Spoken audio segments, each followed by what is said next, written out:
ان الحمد للہ والصلاة والسلام علی رسول اللہ اما بعد فاعوذ باللہ من الشیطان الرجیم بسم اللہ الرحمن الرحیم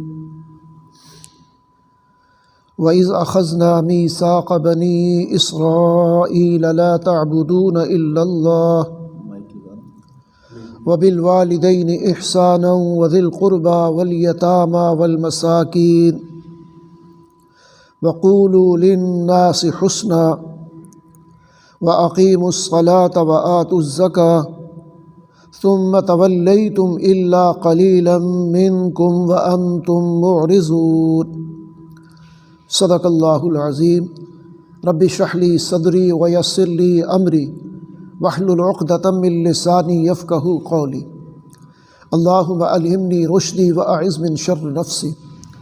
اللہم ارحمنا بالقرآن العظیم واجعلہ لنا اماما ونورا وہدی ورحمہ۔ اللہم ذکرنا منہ ما نسینا وعلمنا منہ ما جہلنا وارزقنا تلاوتہ آناء اللیل وآناء النہار واجعلہ لنا حجۃ یا رب العالمین۔ قابل صد احترام سامعین کرام، سورہ بقرہ ہمارے زیر مطالعہ ہے۔ اس کے 9 رکوع ہو چکے ہیں اور آج 10واں رکوع جو 4 آیات پر مشتمل ہے اس کا مطالعہ انشاءاللہ ہم مکمل کریں گے۔ اس میں 5ویں رکوع سے قوم بنی اسرائیل کی تاریخ ہے جو بیان کی جا رہی ہے، اس کا جو نشب و فراز ہے وہ بیان کیا جا رہا ہے، ان کا جو کردار ہے وہ زیر بحث ہے، مختلف مواقع پر ان کا کیا طرز عمل تھا، اور مزید یہ کہ اللہ رب العزت کی طرف سے کس کس طریقے سے ان کو نوازا گیا اور کس طریقے سے انہیں تمام جہان والوں پر فضیلت عطا کی گئی۔ اللہ رب العزت کا فضل و کرم، اس کے انعامات ایک ضابطے اور قانون کے تحت عطا کیے جاتے ہیں۔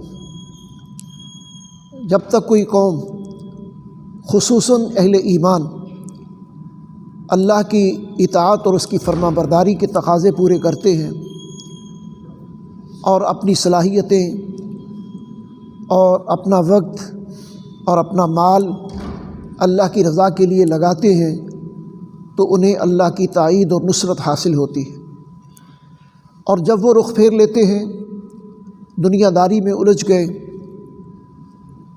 ان کی ترجیحات بدل گئیں، اللہ کی رضا اور انبیاء اور رسل کا اسوہ ان کے پیش نظر نہ رہا، جب ان کی زندگیوں کا رخ بدلتا ہے تو پھر اللہ کی رحمت بھی ان سے اپنا رخ پھیر لیتی ہے۔ قوم بنی اسرائیل کو حضرت موسیٰ علیہ السلام کے ذریعے سے تورات عطا کی گئی، تو تورات کی تعلیمات میں اللہ تعالیٰ کی وحدانیت پر ایمان لانا، حضرت موسیٰ علیہ السلام پر ایمان لانا، ان کی لائی ہوئی تعلیمات جو ہیں ان پر ایمان لانا اور اس کے مطابق زندگی گزارنا، اور پھر مزید والدین کے ساتھ حسن سلوک، یتیموں کے ساتھ حسن سلوک، ہمسایوں کے ساتھ حسن سلوک، یہ ساری باتیں جو ہیں یہ بھی اس میں شامل تھیں۔ یعنی ایمانیات، عبادات، اخلاقیات، ان سب کی تعلیمات جو ہیں وہ اس کا مجموعہ۔ انبیاء اور رسل کی تعلیمات ہمیشہ سے ایک جیسی ہی ہیں، اور اس کا مرکزی نقطہ توحید ہے۔ انبیاء اور رسل کی دعوت کا مرکزی نقطہ توحید ہے۔ تمام انبیاء اور رسل نے اللہ پر ایمان لانے کی دعوت دی، پھر اپنے بارے میں بتایا کہ اللہ نے انہیں مبعوث فرمایا، اور پھر جو تعلیمات اللہ کی طرف سے ان پر نازل کی جاتی رہی وہ ان کے سامنے پیش کرتے۔ تمام انبیاء اور رسل کی دعوت کا مرکزی نقطہ توحید، لیکن شریعت کے احکامات وقت کے ساتھ ساتھ بدلتے رہے۔ زمانے کے حالات کے مطابق جو ارتقاء ہوا، نسل انسانی پروان چڑھی، معاشرتی زندگی میں جو تغیر و تبدل ہوا، اس کے نتیجے میں پھر اللہ رب العزت کی طرف سے شرعی احکامات کے اندر بھی کچھ تبدیلی آتی گئی۔ بہرحال آگے جیسے جیسے ہم بڑھیں گے اور جو باتیں بھی ہمارے مطالعہ میں آئیں گی انشاءاللہ وہ آپ کے سامنے رکھنے کی کوشش کریں گے۔ اس رکوع کے اندر قوم بنی اسرائیل کے قول و قرار کا ذکر ہے کہ جو اللہ نے ان سے لیا تھا، لیکن انہوں نے اس کو پورا نہیں کیا، اور وہ کس کس طریقے سے اس کی خلاف ورزی کرتے تھے اس کی طرف بھی یہاں اشارہ کیا گیا، اور اس کے نتیجے میں جو قول و فعل کا تضاد پیدا ہوتا ہے کہ آپ نے ایک وعدہ کیا، ایک قول و قرار کیا، اب آپ کا عمل اس کے مطابق نہیں ہے، یہ سیرت و کردار کا ایک تضاد ہوتا ہے، یہ قول اور عمل کا ایک تضاد ہوتا ہے، اور یہ تضاد اللہ کے غضب کو بھڑکاتا ہے، اس سے اللہ کی ناراضگی بڑی ہوتی۔ اہل ایمان سے بھی براہ راست خطاب کر کے فرمایا کہ کوئی ایسی بات نہ کرو جو تم کر نہیں سکتے۔ سورہ صف میں آئے گا آگے جا کے، یا ایھا الذین آمنوا لم تقولون ما لا تفعلون، ایمان والو وہ بات کہتے کیوں ہو جو کرتے نہیں۔ یعنی یہ تم سے توقع نہیں ہے کہ ایک طرف تم ایمان کا دعویٰ اللہ کو مانتے ہو، اللہ کے رسولوں کو مانتے ہو، اللہ کی شریعت کو مانتے ہو، پھر تمہارے قول و عمل کے اندر یہ تضادات جو ہے یہ اللہ کے غضب کو بھڑکانے والی باتیں۔ اب جو لوگ یہ کرتے ہیں اس کا انجام کیا نکلتا ہے وہ ہے جو اس مقام پر بتایا گیا ہے، تو انشاءاللہ اس کی بھی وضاحت کروں گا۔ پہلے ہم تھوڑا سا ترجمے کے ساتھ آگے بڑھتے ہیں۔ ارشاد باری تعالیٰ ہے وَإِذْ أَخَذْنَا مِيثَاقَ بَنِي إِسْرَائِيلَ لَا تَعْبُدُونَ إِلَّا اللَّهَ، اللہ فرماتی وَإِذْ أَخَذْنَا، اور جب ہم نے لیا، میثاق پختہ وعدہ، بنی اسرائیل سے، لا تعبدون الا اللہ، اللہ کے سوا کسی کی عبادت اور بندگی نہیں کریں گے، عبادت صرف اللہ کی۔ ہر وہ عمل جسے ہم عبادت کہتے ہیں وہ اگر خالصتاً اللہ کے لیے ہے تو وہ عبادت ہے، اگر اس میں کسی اور کی منشا، مرضی، دکھلاوا کسی بھی اعتبار سے شامل ہے تو پھر وہ عبادت نہیں ہے۔ اور اس کی مثال نبی اکرم صلی اللہ علیہ وسلم نے اپنے فرمان میں دی۔ آپ نے فرمایا من صلی یرائی فقد اشرک، من صام یرائی فقد اشرک، من تصدق یرائی فقد اشرک، جس نے دکھلاوے کی نماز پڑھی اس نے شرک کیا۔ اب نماز سے بڑی عبادت کون سی ہے؟ اسلام کے بنیادی ارکان میں سے ہے، لیکن فرمایا من صلی یرائی فقد اشرک، من صام یرائی، روزہ، حالانکہ روزے کے بارے میں اللہ کے رسول کا ہی فرمان ہے کہ لیس فی الصیام ریاء، روزے میں دکھلاوا نہیں ہوتا۔ رات کو سوتے میں اٹھے اور اپنے گھر میں سحری کی، اور پھر رات کو پھر سورج غروب ہونے کے بعد اپنے گھر میں افطاری کی، عام طور پر تو یہی معمول ہوتا ہے۔ یہ افطار پارٹیاں یا کسی کی طرف سے دعوت یہ تو کبھی کبھار ہوتی ہے۔ تو اب یہ ایک راز ہے، اور جب تک کوئی انسان بتاتا نہیں ہے تو کسی کو پتہ بھی نہیں چلتا۔ تو جس کے نیت میں یہ ہو گیا کہ کسی جگہ وہ بتا کر اظہار اس لیے کر رہا ہے کہ لوگوں کو پتہ چلے کہ میرا روزہ ہے، یا جو نماز کے لیے آ جا رہا ہے اس کی نیت میں یہ فطور کہیں آ گیا کہ لوگوں کو اندازہ ہو، پتہ چلے کہ میں نمازی ہوں، تو من صام یرائی فقد اشرک، من صلی یرائی فقد اشرک، من تصدق یرائی فقد اشرک، جس نے دکھلاوے کا صدقہ اور خیرات کیا۔ اب صدقہ اور خیرات ہم لوگوں کی مدد کرتے ہیں، لیکن اس میں بھی اگر یہ دل کے اندر خیال آ گیا کہ لوگوں کو پتہ چلے تو کوئی اس کی سخاوت کا، کوئی اس کی نیک نامی کا جو ہے وہ شہرہ ہو جائے۔ بدقسمتی کی بات ہے کہ یہ سوشل میڈیا کا دور ہے، اور آج کل جو ہے وہ چند ٹکوں میں بھی اگر کسی کی مدد کی جاتی ہے یا تھوڑی سی مدد بھی کی جاتی ہے تو اس کی مارکیٹنگ اتنی کی جاتی ہے، تصویریں بنا بنا کر لوگوں کو ان کی عزت نفس کا جنازہ نکال دیا جاتا ہے۔ آپ نے چپکے سے جس کی مدد کرنی ہے وہ کرتے چلے جاؤ، اللہ کی رضا کے لیے کرنی ہے تو دکھلاوے کی کیا ضرورت ہے؟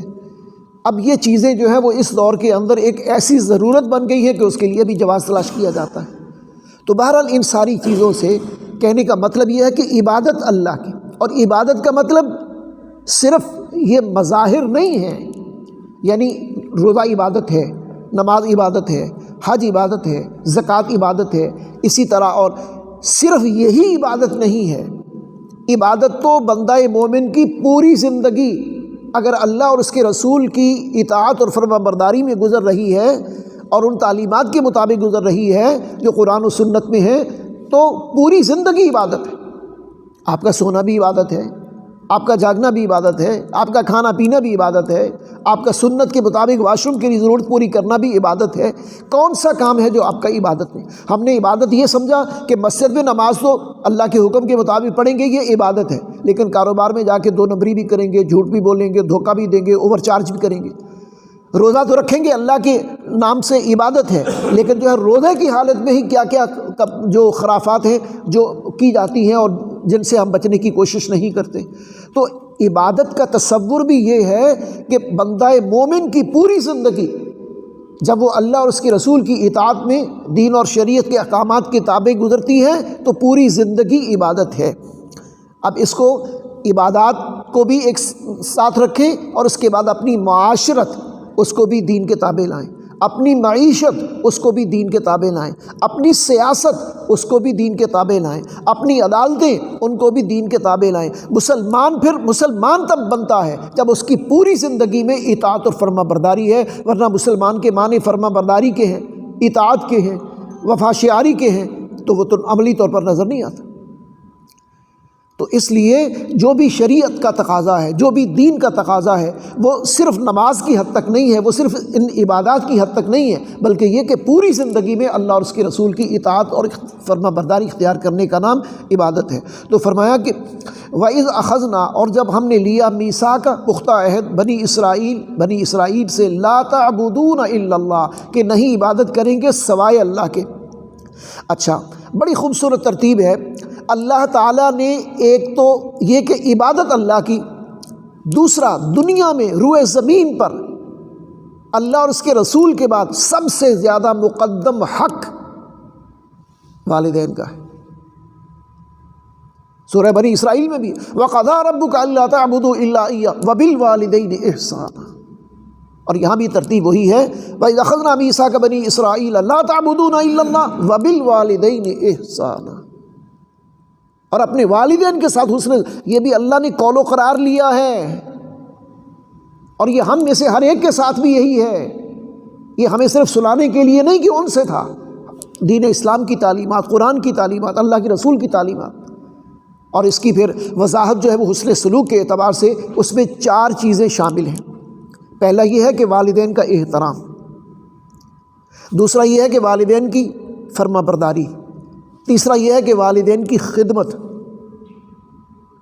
اور چوتھا یہ ہے کہ والدین کے جو رشتہ دار ہیں والد کی طرف سے یا والدہ کی طرف سے، ان کے ساتھ بھی اسی طرح کا حسن سلوک اور برتاؤ کرنا، اور ان کے مرنے کے بعد بھی ان کے ساتھ اس تعلق اور رشتے کو نبھانا، یہ والدین کے حقوق میں سے۔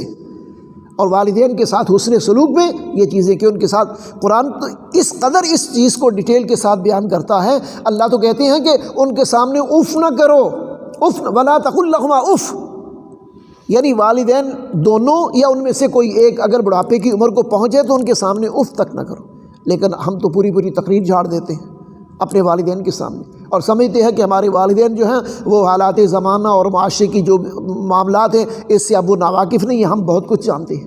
یہ بے ادبی اور گستاخی کا معاملہ ہے، اور اس میں بہت احتیاط کی ضرورت ہوتی ہے، اور والدین کی دل آزاری بہت بڑا گناہ ہے، بہت بڑا گناہ ہے۔ اللہ کے رسول نے فرمایا تمہارے والدین تمہارے لیے جنت بھی ہے دوزخ بھی ہے۔ صحابہ نے پوچھا اللہ کے رسول کیسے جنت بھی اور دوزخ؟ آپ نے فرمایا کہ تم ان کی خدمت کر کے اللہ کو راضی کر کے جنت کے حقدار بن سکتے ہو، اور تم ان کی نافرمانی کر کے، ان کی دل آزاری کر کے، ان کو دکھ دے کر تم جو ہے وہ اللہ کو ناراض کرو گے، اور اس کے نتیجے میں جہنم ہے۔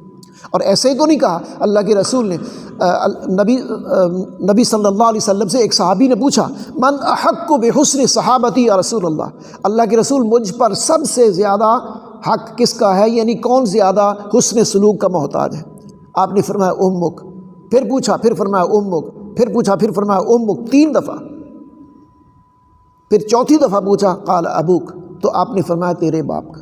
تو حسن سلوک کے اعتبار سے ماں کا حصہ باپ سے بھی زیادہ ہے، ماں کا حق باپ سے بھی زیادہ ہے، کس لیے کہ باپ تو کچھ ناراضگی کا اظہار کر کے، کوئی اس کو ڈرا کے، کوئی اس کا ڈر اور روب بھی بچوں کے ذہن میں زیادہ ہوتا ہے ماں کی نسبت، ماں بیچاری تو خاموش ہو جاتی ہے، دل ہی دل میں غم کے گھونٹ پی لیتی ہے اور برداشت کرتی ہے۔ بچہ کوئی بھی اس کے ساتھ جو ہے وہ زیادتی کر جاتا ہے یا کوئی بھی اونچ نیچ کر جاتا ہے تو مائیں کس حد تک جو ہے وہ ضبط کرتی ہیں اور برداشت کرتی ہیں۔ اور پھر اللہ کے رسول صلی اللہ علیہ وسلم کا فرمایا الجنت تحت اقدام الامہات، جنت تمہاری ماؤں کے قدموں تلے۔ تو ہم ان چیزوں کا اگر ہم بیان کریں تو اس کے لیے صرف اسی ایک عنوان پر، یعنی والدین کے ساتھ حسن سلوک یا عبادت کا جو کانسیپٹ ہے، انہی کو اگر صرف بیان کرنا چاہوں تو یہ پورا پروگرام جو ہے وہ اسی میں لگ جائے گا، لیکن چونکہ آگے بڑھنا ہے تو ان کو انشاءاللہ آئندہ وقفے سے بھی بیان کرتے رہیں گے۔ فرمایا وَبِالْوَالِدَيْنِ احسانا، اور والدین کے ساتھ حسن سلوک۔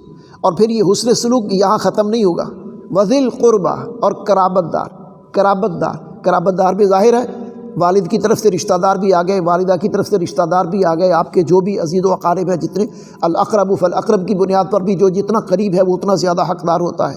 تو یہ سب حسن سلوک کے محتاج ہیں، اور حسن سلوک میں 3 باتیں تو خاص طور پر یہ پیش نظر رکھنی ہے۔ ایک، احترام کا رشتہ کسی سے نہ ٹوٹنے پائے۔ دوسرا، جو انسان کے بس میں ہے ان کی خدمت کرتا چلا جائے۔ تیسرا، جو ان کی کوئی ڈیمانڈ یا کوئی بات آپ پوری کر سکتے ہیں، اللہ نے آپ کو اس قابل بنایا ہے تو وہ ضرور پوری کریں، اور اگر وقتی طور پر پوری نہ بھی کر سکتا ہوں تو کسی اچھے وقت کی امید دلا دیں تاکہ وہ دل برداشتہ نہ ہو، دل نہ ٹوٹے۔ امید یہ دلائی جا سکتی ہے کہ اس وقت میری یہ پوزیشن ہے، میں اس وقت آپ کی کوئی مدد یا ضرورت پوری نہیں کر سکتا، لیکن فلاں وقت پر انشاءاللہ میرے پاس گنجائش نکلنے کی امید ہے، انشاءاللہ میں آپ کے کہے بغیر اور آپ کو زحمت دیے بغیر انشاءاللہ میں آپ کی خدمت۔ تو اس سے بھی ایک دلجوئی ہو جاتی ہے، اس سے بھی ایک ڈھارس بن جاتی ہے۔ تو فرمایا کہ وذی القربہ، قرابت دار۔ اس کے بعد پھر دیکھیں، اب قرابت داروں کے بعد والیتامى، یتیم کسی بھی معاشرے کے اندر سب سے زیادہ ہمدردی کے مستحق ہوتے ہیں، سرپرستی کے مستحق ہوتے ہیں۔ اگر کسی یتیم کو صحیح سرپرستی نہ ملی، اس کے حقوق کا صحیح لحاظ نہ کیا تو وہ بچہ ضائع ہو جاتا ہے، اس کی اٹھان ایسے ہوگی، اس کی تربیت ایسے ہوگی، وہ حالات کی نظر ہو جائے گا اور بعد میں وہ معاشرے کے لیے ایک بگڑا ہوا فرد جو ہے وہ بن کر رہ جاتا ہے۔ تو شروع سے، اور اس کی بنیاد بھی کیا ہے، جو جتنا قریبی ہے وہ اتنا ہی زیادہ مستحق ہے، یعنی وہ اس کی سرپرستی کرے جتنا قریب ہے۔ کوئی بھتیجا ہے، کوئی بھانجا ہے، کوئی بھتیجی ہے، کوئی بھانجی ہے، کوئی قریبی عزیز جاننے والوں میں سے ہے، کوئی برادری میں سے ہیں، تو معاشرے کے اندر یتیم بھی، اللہ کے رسول صلی اللہ علیہ وسلم نے ایک جگہ فرمایا، یوں اشارہ کر کے آپ نے فرمایا انا والیتیم، میں اور یتیم کی کفالت کرنے والا قیامت کے دن اس طرح ہوں گے، یعنی میں کافل الیتیم کی کفالت کرنے والا قیامت کے دن اس طرح ہوں گے، اتنا قریب ہوگا وہ میرے۔ آپ صلی اللہ علیہ وسلم نے خود یتیمی میں زندگی گزاری، تو آپ سے زیادہ بڑھ کر ان تجربات سے کون گزرا ہوگا، ٹھیک ہے نا؟ اس لیے کہ کچھ عرصے کے بعد آپ کے دادا کا انتقال ہو گیا، پھر کچھ عرصے کے بعد آپ کے چچا کا بھی انتقال ہو گیا، تو جس انداز میں آپ نے یتیمی کے اوقات گزارے یا دنوں شب و روز گزارے، تو آپ سے زیادہ کون ان تجربات سے گزرا ہوگا۔ اور پھر آپ رحمت للعالمین، اور پھر یہ کہ آپ اللہ کے نبی اور رسول، تو فرمایا کہ یتیموں کے ساتھ بھی حسن سلوک کرو۔ اس کے بعد فرمایا والمساکین، مسکین کی جمع مساکین، یتامہ یتیم کی جمع مساکین۔ مسکین وہ لوگ ہوتے ہیں، غریب ہے، ضرورت مند ہے، لیکن پروفیشنل نہیں ہے، مطلب ایک تو غربت ہے تو جگہ جگہ مانگتے بھی پھرتے ہیں، ایک غریب ایسا ہے کہ آمدن تھوڑی ہے، اخراجات زیادہ ہیں، پورا نہیں پڑ رہا، محنت اپنے طور پہ کرتا ہے، کوئی دیہڑی کرے گا، کوئی مزدوری کرے گا، کوئی جو مل جائے وہ کرے گا، لیکن اس کے باوجود حالات کا جبر ایسا ہوتا ہے کہ انسان کی پوری نہیں پڑتی۔ تو اب ایسے حالات میں آپ کو معاشرے کے اندر وہ جو شریف النفس لوگ ہیں لیکن ضرورت مند ہیں، ان کی ضرورتوں کے بارے میں اویئرنیس ہونی چاہیے، اور ان کو بن مانگے اور بن کہے کسی نہ کسی طریقے سے ان کی مدد کرتے رہیں، ان کی ضرورت پوری ہو جائے۔ اس لیے کہ اللہ نے یہ ایسے محرومین کا وفی اموالہم حق للسائل والمحروم، یہ رزق کی تقسیم تو خدائی تقسیم ہے نا، یبسط الرزق لمن یشاء ویقدر، وہ جس کے لیے چاہے رزق کے دروازے کھول دیتا ہے، جس کے لیے چاہے تنگ کر دیتا ہے۔ یہ رزق کا بہت زیادہ آ جانا یہ بھی ایک آزمائش ہے، اور رزق کا بہت کم ہو جانا یہ بھی ایک آزمائش ہے۔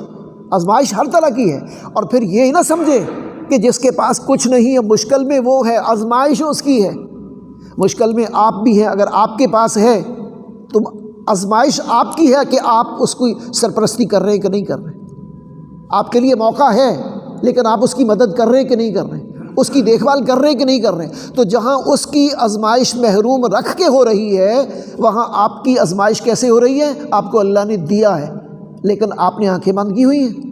آپ کو نہیں پتہ آپ کے قریبی عزیزوں میں کون مستحق ہے، کون ضرورت مند ہے. آپ کو نہیں پتہ آپ کے جاننے والوں میں کون مستحق ہے، کون غریب ہے، کون یتیم ہے، کون ضرورت مند ہے. تو ایسے لوگ جو شریف النفس ہیں، پروفیشنل بیگر نہیں ہیں، ان کی ضرورت کو پورا کرنا یہ بھی اہل ایمان کی ذمہ داری ہے اور یہ بھی شریعت کا تقاضا ہے. تو فرمایا کہ والیتامی والمساکین. اچھا، اب اس کے بعد ایک اور بات ہے. دیکھیں ایک ایک جملہ جو ہے نا، یہ آب زر، قرآن مجید اللہ کا کلام، اس سے زیادہ اونچی بات ہو کیا سکتی ہے؟ آب زر کے ساتھ کہتے ہیں نا، یہ صرف سیاہی سے لکھنے کے قابل نہیں، یہ سونے کے پانی سے لکھنے کے قابل ہیں یہ باتیں. وَقُولُوا لِلنَّاسِ حُسْنًا. ان ساری باتوں کے بارے میں بتانے کے بعد والدین کا احترام، قرابت داروں کا احترام، ان کے حقوق، مسکینوں یتیموں کا احترام، ان کے حقوق. اس کے بعد وَقُولُوا لِلنَّاسِ حُسْنًا. عام انسانوں کے ساتھ، والدین کے ساتھ الگ سے کہہ دیا، قرابت داروں کے ساتھ الگ سے کہہ دیا، یتیموں مسکینوں کے ساتھ الگ سے کہہ دیا، عام انسانوں کے ساتھ بھی وَقُولُوا لِلنَّاسِ حُسْنًا، اچھی بات کرو. یہ زبان جو ہے نا، زبان، یہ کہتے ہیں نا کہ تلوار کا زخم مٹ جاتا ہے، زبان کا زخم نہیں مٹتا. بسا اوقات آپ زبان سے اس طرح کسی کا دل زخمی کر دیتے ہیں، نظر تو نہیں آتا لیکن وہ اندر سے ٹوٹ جاتا ہے، وہ اندر سے زخمی ہو جاتا ہے، وہ چورا چور ہو جاتا ہے. اور خاص طور پر برادری میں، رشتہ داروں میں، اور بعض حاسد دوستوں میں، حسد کرنے والے دوستوں میں اس طرح کی بات ہوتی ہے کہ کسی موقع محل سے ایسی کوئی بات کہہ دی جس نے نشتر کا کام کیا، زخم لگانے کا کام کیا، اور اس سے اگلے کا دل بجھ کے رہ گیا یا اس کا دل ٹوٹ کے رہ گیا. یہ بہت بڑی بری بات ہے، بہت بری بات ہے. وَقُولُوا لِلنَّاسِ حُسْنًا. اچھی بات کہو، لوگوں سے اچھی بات کرو، خوبصورت بات کرو. یہ ہماری اخلاق کا پتہ چلتا ہے. اسے کہتے ہیں نا، انسان جو کچھ بولتا ہے وہ اس کی شخصیت کی عکاسی ہوتی ہے. اس کے اندر کیا ہے، یہ کیسا انسان ہے، اس سے بولنے سے ہی پتہ چلتا ہے. تو وَقُولُوا لِلنَّاسِ حُسْنًا. اب دیکھیں اللہ نے اپنی عبادت کا ذکر کیا، اس کے بعد یہ سب یہ حقوق العباد سے تعلق رکھنے والی چیزیں ہیں، ان کا ذکر کیا. اب آخر میں جا کے عبادات میں سے جو اہم ترین عبادتیں ہیں، ایک وہ عبادت کہ جو بندوں کو اللہ سے جوڑتی ہے، اور ایک وہ عبادت جو ربنا فاغفر لنا ذنوبنا وکفر عنا سیئاتنا وتوفنا مع الابرار. ربنا لا تزغ قلوبنا بعد اذ هديتنا وهب لنا من لدنك رحمة انك انت الوهاب. ربنا لا تؤاخذنا ان نسينا او اخطأنا. ربنا ولا تحمل علينا إصرا كما حملته على الذين من قبلنا. ربنا ولا تحملنا ما لا طاقة لنا به واعف عنا واغفر لنا وارحمنا انت مولانا فانصرنا على القوم الكافرين.